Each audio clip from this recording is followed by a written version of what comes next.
All right, Tom. Next up is another running back. Running backs in a line here. We have Kareem Hunt.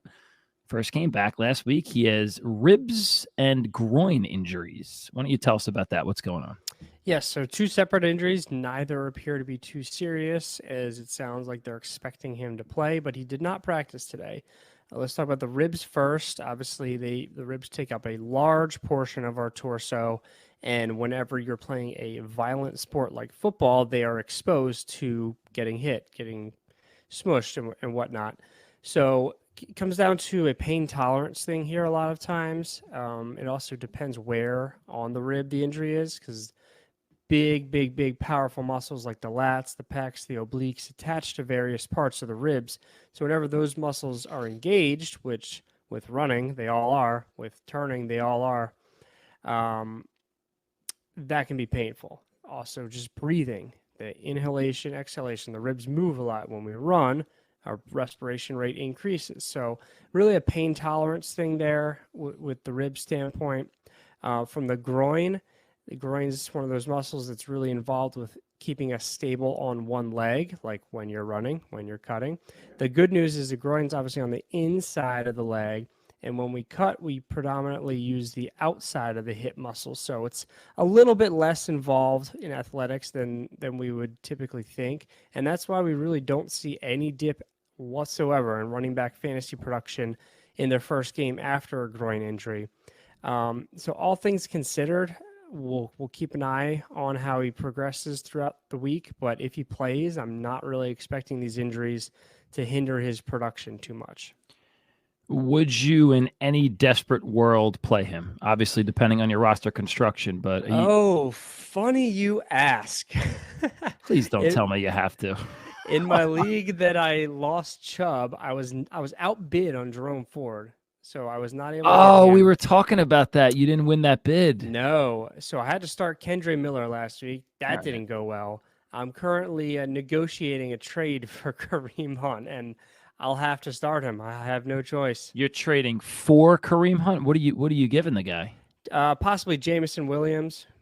Okay, if the team is in a good spot to right now, they have a couple wins under their belt. They want to wait and Yeah, see him break out. I Sure. don't I don't love it, but I need to win, and I need to win now. And Kendre Miller or Samaje Perine, I don't believe are going to get it done, and I don't even know that Kareem Hunt will either. But I think he's a minor upgrade to both of them.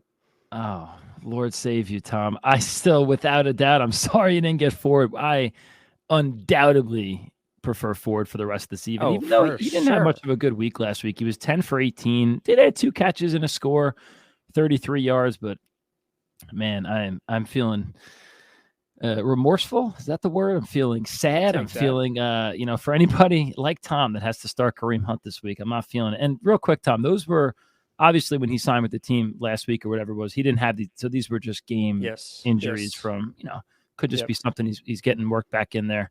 Right. How about the New York Giants running back who looks like he still could be out for a while? Saquon Barkley, high ankle sprain, and still, again, unlikely to play this week. When can we expect him back? Do you have an idea, Tom, for Saquon? What do you think? Well, with the high ankle sprain, running backs average missing 2.5 games. So it sounds like he's progressing well, but we're not really expecting him to play this week. So that would be 2 games missed. So it's certainly possible that he could return in week 5, but there is a range here. So the average is 2.5, but it ranges from 0 games missed to 6 games missed.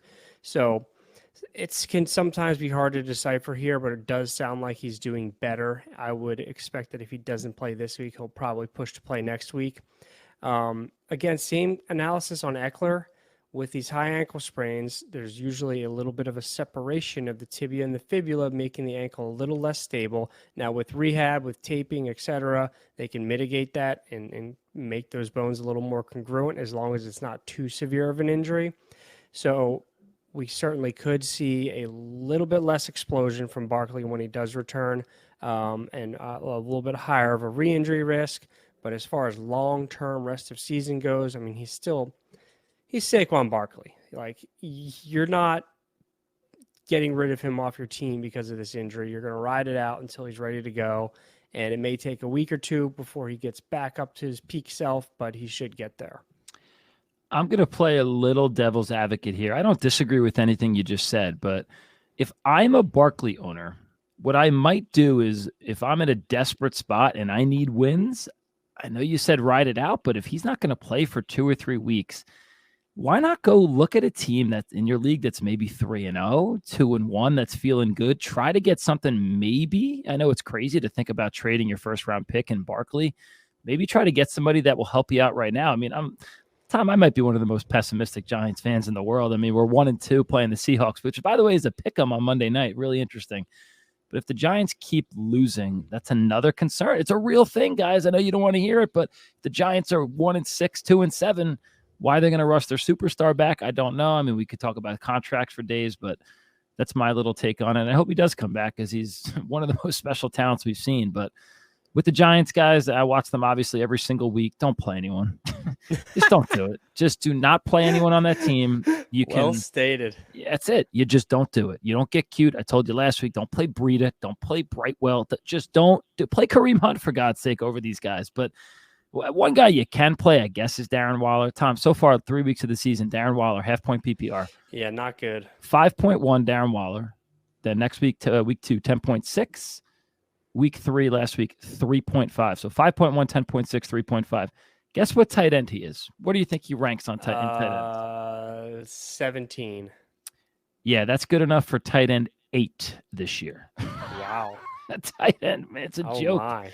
He's tight end 8 with a 5.1, 10.6, 3.5. It's unbelievable. But you could still play Waller unless you somehow got better options. We'll talk about maybe Laporta later if you got him, throw him in. But